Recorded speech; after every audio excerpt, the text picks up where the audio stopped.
എല്ലാവർക്കും നമസ്കാരം. മനുഷ്യൻ്റെ വനം കയറിയുള്ള ആധിപത്യം ഇന്നും തുടർന്നുകൊണ്ടിരിക്കുകയാണല്ലേ.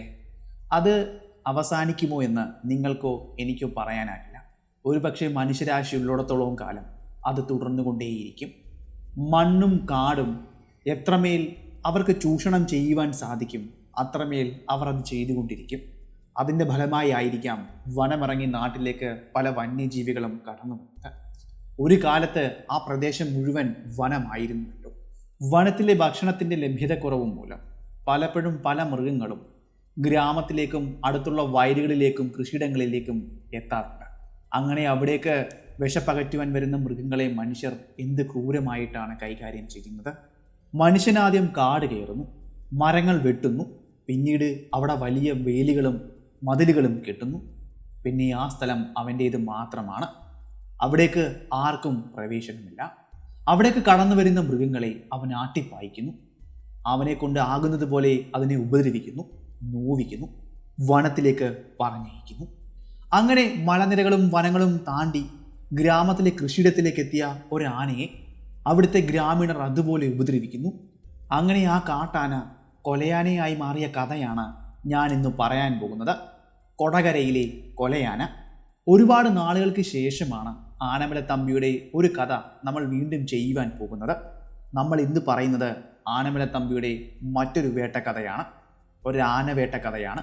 അതിസാഹസികമായി ഒരു കൊലയാനയെ കൊലപ്പെടുത്തിയ കഥയാണ്. Welcome back to sniper school കഥകളിലൂടെ.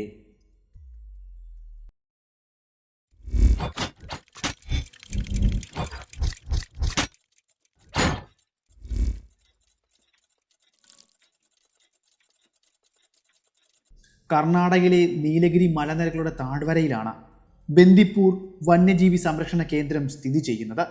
ഈ വനം ഏകദേശം 874 ചതുരശ്ര കിലോമീറ്ററോളം വ്യാപിച്ചു കിടക്കുന്നു. നീലഗിരി ബയോസ്ഫിയർ റിസർവിൻ്റെ ഒരു പ്രധാന ഭാഗം കൂടിയാണ് ഇത്.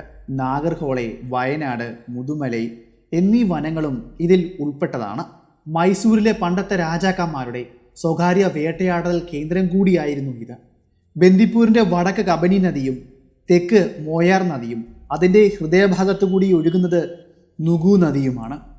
വരണ്ട പ്രദേശവും വരണ്ട വനവും ഈർപ്പമേറിയ വനവും കുറ്റിക്കാടുകളും പുൽമേടുകളും മുളങ്കാടുകളും നിറഞ്ഞ ജൈവ വൈവിധ്യങ്ങളുടെ ഒരു ഈറ്റെല്ലാം കൂടിയാണ് ഈ വലിയ വനം.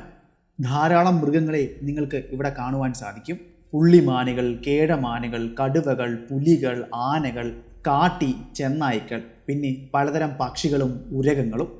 ഇതെല്ലാം നിറഞ്ഞ ജൈവ വൈവിധ്യങ്ങളുടെ ഒരു വലിയ കലവറ തന്നെയാണ് ബന്ദിപ്പൂർ. ഇത്രയുമാണ് എനിക്ക് ഈ വനത്തെപ്പറ്റി നിങ്ങളുമായി പങ്കുവയ്ക്കുവാനുള്ളത്. ബന്ദിപ്പൂർ വനത്തോട് ചേർന്ന് തന്നെ ധാരാളം ഗ്രാമങ്ങളുണ്ട്. ആ ഗ്രാമങ്ങളിൽ കൃഷിയും കന്നുകാലി വളർത്തലും എല്ലാം ഉണ്ട്. വനമിറങ്ങി പലപ്പോഴും വന്യജീവികൾ അവരുടെ ഗ്രാമത്തെ ആക്രമിക്കാറുണ്ട്. പലപ്പോഴും പല ജീവികളും മനുഷ്യ സമ്പത്തിനും മനുഷ്യജീവനും ഭീഷണിയായി തീരാറുമുണ്ട്. അങ്ങനെ മനുഷ്യൻ്റെ ജീവനും സമ്പത്തിനും ഭീഷണിയായി തീരുന്ന ജീവികളെ മനുഷ്യർ തന്നെ വേട്ടയാടി കൊല്ലാറുമുണ്ട്. അങ്ങനെ രക്തത്താൽ ചാലിച്ച പല കഥകളും നിങ്ങൾക്ക് ആ ഗ്രാമങ്ങളിൽ കേൾക്കുവാൻ സാധിക്കും. ഇവിടെയുള്ള ഈ ഗ്രാമങ്ങളിലെ അവസ്ഥ മാത്രമല്ല ഞാൻ പറയുന്നത്. വനവുമായി ചേർന്ന് നിൽക്കുന്ന അല്ലെങ്കിൽ അതിർത്തി പങ്കിടുന്ന എല്ലാ ഗ്രാമങ്ങളുടെയും അവസ്ഥ ഇത് തന്നെയാണ്. വനമിറങ്ങി ധാരാളം വന്യമൃഗങ്ങൾ ഗ്രാമത്തിലേക്കും നാട്ടിലേക്കും ഇറങ്ങാറുണ്ട്. അത് പല മനുഷ്യരുടെ ജീവനും എടുക്കാറുണ്ട്. എന്തിനേറെ പറയണം, കുറച്ച് ദിവസങ്ങൾക്ക് മുന്നേ അല്ലേ ഒരു കടുവയുടെ വാർത്ത നമ്മൾ കേട്ടത്. നരഭോജിയായ കടുവയുടെ വാർത്ത. നമുക്ക് നമ്മുടെ കഥയിലേക്ക് മടങ്ങിയെത്താം. നമ്മളിന്ന് പറയുന്നത് കടുവയുടെ കഥയല്ല, ആനയുടെ കഥയാണ്. ബന്ദിപ്പൂർ വനമിറങ്ങി സാമാന്യം വലിപ്പമുള്ള വലിയ നീളമുള്ള കൊമ്പുകളോട് കൂടിയ ഒരാന. അവൻ വനമിറങ്ങി ഗ്രാമത്തിലേക്കെത്തി. ഏതോ വലിയ കൂട്ടത്തിൽ നിന്നും തെറ്റിപ്പിരിഞ്ഞെത്തിയതായിരിക്കാനേ ഇടയുള്ളൂ. ഒരുപക്ഷെ അവൻ താന്തോന്നിയായിരിക്കണം. അവൻ്റെ കൂട്ടത്തിൽ നിന്നും അവനെ പുറത്താക്കിയതായിരിക്കാം. അധികാര വടംവലികളിൽ നിന്നും അവൻ തോറ്റുപോയവനായിരിക്കാം. അങ്ങനെ അവൻ ഒറ്റയാനായി കാട്ടിൽ വിലസുന്നു. അങ്ങനെയായിരിക്കാം അവൻ ഭക്ഷണം തേടി വനത്തിന് പുറത്തുള്ള ഗ്രാമങ്ങളിലേക്കും അവിടുത്തെ തോട്ടങ്ങളിലേക്കും എത്തിയത്. അവൻ കടന്നു വന്നത് ഗ്രാമത്തിൻ്റെ സമീപത്തുള്ള വലിയൊരു കരിമ്പിൻ തോട്ടത്തിലേക്കായിരുന്നു. ധാരാളം കരിമ്പുകൾ വിളവെത്തി പാകമായി നിൽക്കുന്നു. ആ കരിമ്പും തോട്ടത്തിലേക്ക് കാറ്റ് വീശിയടിക്കുമ്പോൾ ഇലകൾ തമ്മിൽ ആടി ഉലഞ്ഞ് ഒരു ശീൽക്കാര ശബ്ദം അവിടെ പുറപ്പെട്ടിരിക്കുന്നു. രാത്രിയിൽ അതുവഴി കടന്നു പോകുവാൻ തന്നെ ആളുകൾക്ക് ഭയമാണ്. അങ്ങനെയുള്ള വലിയ കരിമ്പും തോട്ടത്തിൻ്റെ അരികിലായി 4 മരക്കാലുകളിലായി ഓലമേഞ്ഞ ഒരു കാവൽമാടം കാണാൻ സാധിക്കും. അങ്ങനെ ആ ഇരുട്ടിൽ കാണുന്ന കാവൽമാടത്തിൻ്റെ ഉത്തരത്തിൽ ഒരു ചെറിയ റാന്തൽ തിരി താഴ്ത്തി മങ്ങിയ വെളിച്ചത്തിൽ കത്തുന്നു. ആ റാന്തലിൻ്റെ മങ്ങിയ വെളിച്ചത്തിൽ അതിൻ്റെ നിലത്ത് കിടന്നുറങ്ങുന്ന ഒരാളെ കാണാൻ സാധിക്കും. അയാൾ കിടന്നുറങ്ങുന്ന കാവൽമാടത്തിൻ്റെ അങ്ങേ കോണിലായി കുറച്ച് വെടിമരുന്നുകൾ നിറച്ച ചില തോട്ടകളും മറ്റും വ്യക്തമായി കാണാം. അതിനർത്ഥം ഇത് മാത്രമാണ്, വനമിറങ്ങി പലപ്പോഴും ഈ കരിമ്പുന്തോട്ടം ലക്ഷ്യമാക്കി പല വന്യജീവികളും കടന്നു വരാറുണ്ട്. അങ്ങനെ അവരുടെ കൃഷിയിടത്തിലേക്ക് കടന്നു വരുന്ന വന്യജീവികളെ ഭയപ്പെടുത്തി ഓടിക്കുവാൻ വേണ്ടി വലിയ സ്ഫോടക ശബ്ദത്തോടെ പൊട്ടുന്ന വെടിമരുന്നുകൾ നിറച്ച തോട്ടകളാണവ. അത് കത്തിച്ച് പുറത്തേക്ക് വലിച്ചെറിയുകയും അത് ഉഗ്രസ്ഫോടനത്തിൽ പൊട്ടിത്തെറിക്കുകയും ചെയ്യും. അതിൻ്റെ തീപ്പൊരിയിലും ശബ്ദത്തിലും വന്യജീവികൾ തിരികെ വനത്തിലേക്ക് മടങ്ങുകയും ചെയ്യും.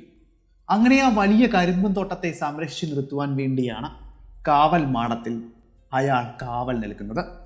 അയാളുടെ പേര് ദേവഗൗഡ എന്നാണ്. 55 വയസ്സിനോടടുത്ത് പ്രായമുണ്ട് ദേവഗൗഡയ്ക്ക്. അയാൾ മറ്റൊരു വ്യക്തിയിൽ നിന്നും പാട്ടത്തിന് വാങ്ങിച്ച സ്ഥലത്താണ് ഈ വലിയ കരിമ്പും കൃഷി ചെയ്തുകൊണ്ടിരിക്കുന്നത്. അതുകൊണ്ട് തന്നെ അയാളുടെ തോട്ടത്തിലെ ഓരോ കരിമ്പും അയാൾക്ക് അത്രമേൽ വിലപിടിപ്പുള്ളതാണ്. വൈകുന്നേരമാകുമ്പോഴേക്കും തോട്ടത്തിലെ പണിക്കാർ ഗ്രാമങ്ങളിലേക്ക് മടങ്ങും. ഉച്ചയ്ക്ക് ഗ്രാമത്തിലേക്ക് എത്തുന്ന ദേവഗൗഡ മടങ്ങി വൈകുന്നേരമാകുമ്പോഴേക്കും തൻ്റെ കാവൽമാടത്തിലേക്ക് വരും. പിന്നീട് പുലർച്ചെ വരെ അയാൾ ഈ തോട്ടത്തിന് കാവൽ നിൽക്കും. നേരം പുലരുമ്പോൾ എഴുന്നേൽക്കുകയും പ്രഭാത കൃത്യങ്ങൾ ചെയ്യുകയും ഉച്ചവരെ തൻ്റെ കൃഷിയിടത്തിൽ പണിയെടുക്കുകയും ചെയ്യുന്ന അധ്വാനിയായ ഒരു കർഷകനാണ് ദേവഗൗഡ. അയാളുടെ അധ്വാനത്തിൻ്റെ ഫലമാണ് ഇപ്പോൾ നിങ്ങൾ കാണുന്ന ഈ വലിയ കരിമ്പും തോട്ടം. സാധാരണഗതിയിൽ കാടിറങ്ങിയ ആനകൾ കൂട്ടമായി തൻ്റെ കരിമ്പും തോട്ടത്തിലേക്ക് എത്തുമ്പോൾ അയാൾക്ക് സ്വാഭാവികമായി അറിയുവാൻ സാധിക്കും. ആനകളുടെ ചിഹ്നം വിളികളും അമർച്ചയും കാടിളകി വരുമ്പോൾ ഉണ്ടാകുന്ന ശബ്ദവുമെല്ലാം കേട്ട് കാവൽമാടത്തിൽ കിടക്കുന്ന അയാൾ എഴുന്നേക്കാറുണ്ട്. പലപ്പോഴും വെടിമരുന്നുകൾ പൊട്ടിച്ചുകൊണ്ട് അല്ലെങ്കിൽ അയാളുടെ കൈവശം ഇരിക്കുന്ന തോട്ടകൾ എറിഞ്ഞ് പൊട്ടിച്ചുകൊണ്ട് ആനകളെ ഭയപ്പെടുത്തി തിരികെ വനത്തിലേക്ക് ഓടിച്ചിട്ടുമുണ്ട്. എന്നാൽ അവൻ വന്നത് ഒറ്റയ്ക്കാണ്. കാടിളകിയില്ല. വളരെ ശാന്തമായി അവൻ വനത്തിൽ നിന്നും പുറത്തെത്തി. വനം വിട്ടിറങ്ങിയവൻ നടന്നെത്തിയത് ദേവഗൗഡയുടെ വിശാലമായ കരിമ്പും തോട്ടത്തിലേക്കും. ഇതിനു മുന്നേയും അവൻ ഇവിടേക്ക് എത്തിയിരിക്കണം ആനക്കൂട്ടത്തിൽ.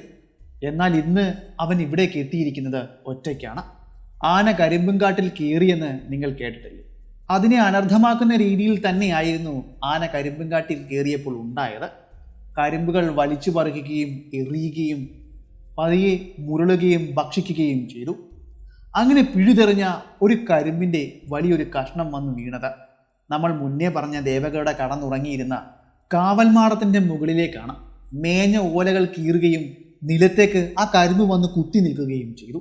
സാമാന്യം വലുപ്പമുള്ള വലിയൊരു കരിമ്പിൻ്റെ തണ്ട് തന്നെയായിരുന്നു അവിടേക്ക് വന്നു വീണത്. മേൽക്കൂര ഇടിഞ്ഞു വീഴുന്നത് പോലെയുള്ള ശബ്ദം കേട്ടാണ് ദേവഗൗഡ കണ്ണു തുറന്നത്. താൻ കത്തിച്ച റാന്തലിൻ്റെ തിരി കൂട്ടുകയും പ്രകാശം അവിടെയാകെ പരക്കുവാനും തുടങ്ങി. അത്ഭുതത്തോടെ തൻ്റെ മാടത്തിലേക്ക് വന്നു വീണ ആ കരിമ്പിനെ നോക്കിക്കണ്ടു. കാര്യമെന്താണെന്ന് അയാൾക്ക് മനസ്സിലായി. അതിന് പിന്നാലെ ചെറിയ ചിഹ്നം വിളിയും കരിമ്പുകൾ വലിച്ചു പറിക്കുമ്പോഴുണ്ടാകുന്ന ശബ്ദവും വ്യക്തമായി അയാൾ കേട്ടു. ആന, തൻ്റെ കരിമ്പും കാട്ടിലേക്ക് ആന വന്നിരിക്കുന്നു. ഉറക്കച്ചടവും ദേഷ്യവും അയാളെ മറ്റൊരാളാക്കി മാറ്റുകയായിരുന്നു. കാവൽമാടത്തിൻ്റെ അരികിൽ വെച്ചിരുന്ന തോട്ടകളിൽ നിന്നും 2-3 തോട്ട അയാൾ കൈവശമെടുത്തു. തോട്ട കത്തിക്കുവാൻ വേണ്ടി ഒരു കയറിൻ്റെ പീസും അത് അയാൾ തീ കത്തിച്ച് അണച്ചു. ഒരു തീയുടെ കണൽ മാത്രമാണ് ഇപ്പോൾ ആ കയറിലുള്ളത്. അത് വീശി വീശി അയാൾ ആനയുടെ ശബ്ദം കേട്ട സ്ഥലത്തേക്ക് പോയി. ആദ്യം ഒരു തോട്ട കത്തിച്ച് എറിഞ്ഞു. വലിയ സ്ഫോടന ശബ്ദത്താൽ അത് പൊട്ടി.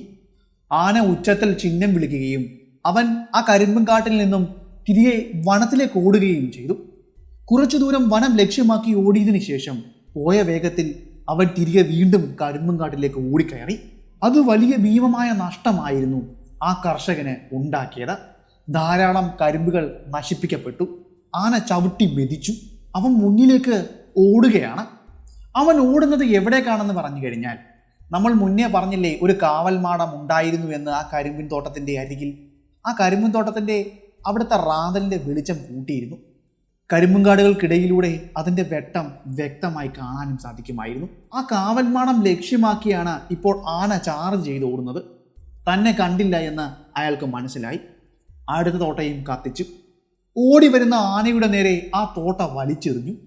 ഉഗ്രമായ സ്ഫോടന ശബ്ദത്തോടെ ആ തോട്ട പൊട്ടി.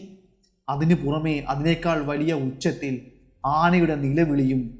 ഭൂമി പ്രകമ്പനം കൊള്ളുന്ന പോലെ ഒരു വീഴ്ചയ്ക്കും അയാൾ സാക്ഷ്യം വഹിച്ചു. അല്പസമയത്തിന് ശേഷം ആന അവിടെ നിന്ന് എഴുന്നേറ്റു. പിന്നെ അല്പസമയം പോലും ആന കരിമ്പുംതോട്ടത്തിൽ നിന്നില്ല.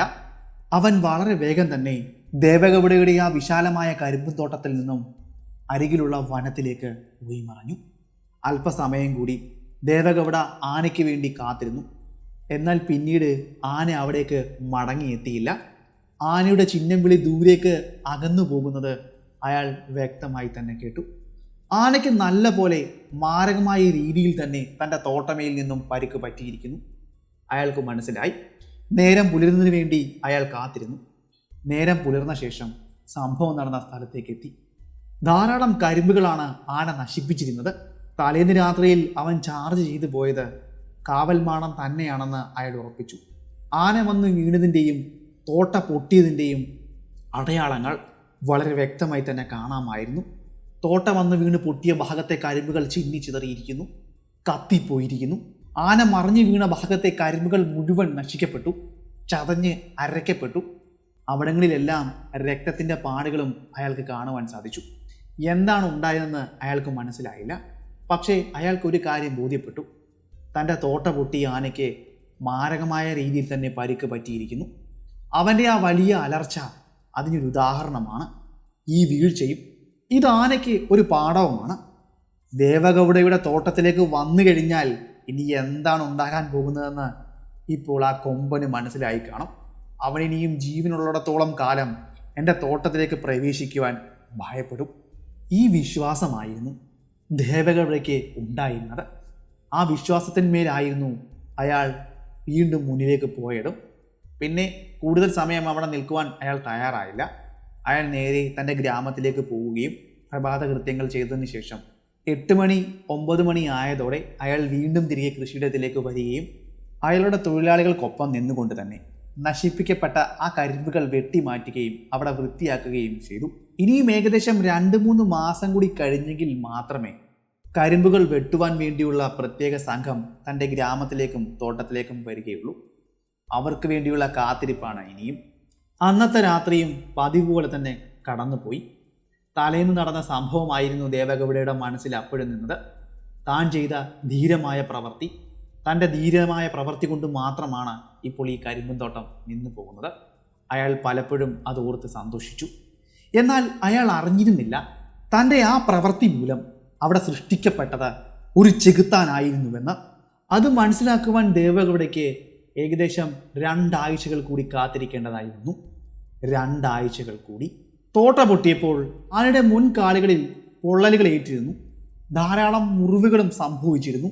അങ്ങനെ ശരീരത്ത് പൊള്ളലുകളും മുറിവുകളും ഏറ്റ ആന ഓടിപ്പോയത് വനത്തിലൂടെ മൈലുകളോളമാണ്. അങ്ങനെ മൈലുകളോളം സഞ്ചരിച്ച ശേഷം അവിടെ ഉണ്ടായിരുന്ന ഒരു ചെറിയ അരുവിയിലേക്ക് ആന കയറിക്കിടന്നു.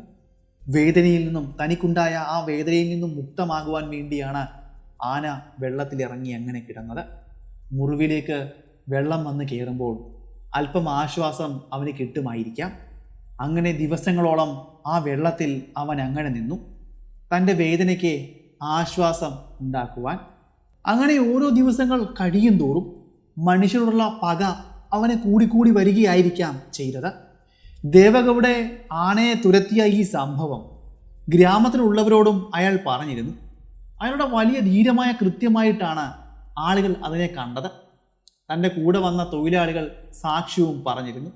അവരും കണ്ടിരുന്നുവല്ലോ ആന വന്ന് വീണ പാടും, കരിമ്പുകൾ ചതഞ്ഞരഞ്ഞ് കിടക്കുന്നതും ഒടിഞ്ഞു നൂങ്ങി കിടക്കുന്നതുമെല്ലാം. അവരെല്ലാം അയാളെ പുകഴ്ത്തി വാനോളം. അങ്ങനെ 2 ആഴ്ചകൾക്കപ്പുറം അതവിടെ സംഭവിച്ചു. വനമിറങ്ങി വീണ്ടും ആ കൊമ്പൻ ആ കരിമ്പുകാട്ടിലേക്ക് എത്തി. ഇത്തവണ ആനയുടെ ലക്ഷ്യം കരിമ്പായിരുന്നില്ല, അവനെ ഉപദ്രവിച്ച ആ മനുഷ്യനായിരുന്നു. കരിമ്പുതോട്ടത്തിൻ്റെ അരികിലെത്തിയ അവൻ മനുഷ്യന്റെ ഗന്ധം പിടിച്ചുകൊണ്ട് അവൻ കിടന്നുറങ്ങിയ ആ കാവൽമാടത്തിൻ്റെ അരികിലേക്ക് നടന്നെത്തി. വലിയ ശബ്ദങ്ങളോ കോലാഹലങ്ങളോ ഒന്നും ഉണ്ടാക്കിയില്ല. പതിയെ അവൻ ആ കാവൽമാടത്തിൻ്റെ അരികിൽ വന്നങ്ങനെ നിന്നു. കാവൽമാടത്തിൽ അതുവരെ സുഖമായി കിടന്നുറങ്ങിയ ദേവഗൗഡയ്ക്ക് ആനയുടെ ചൂര് നല്ലപോലെ ലഭിച്ചു. വലിയ ശബ്ദങ്ങളോ കോലാഹലങ്ങളോ ഒന്നും ഉണ്ടാക്കാതെ ആന വീണ്ടും തൻ്റെ തോട്ടത്തിലേക്ക് വന്നെന്ന് അയാൾക്ക് മനസ്സിലായി. പതിയെ അയാൾ എഴുന്നേറ്റു. തൻ്റെ കണ്ണുകൾ തിരുമ്മി കൈവച്ച് തപ്പിത്തടഞ്ഞ് അയാൾ ഒരു തോട്ടയും കയ്യിലെടുത്തു. പിന്നെ അയാൾ തപ്പിയത് ആ കയറിന് വേണ്ടിയായിരുന്നു.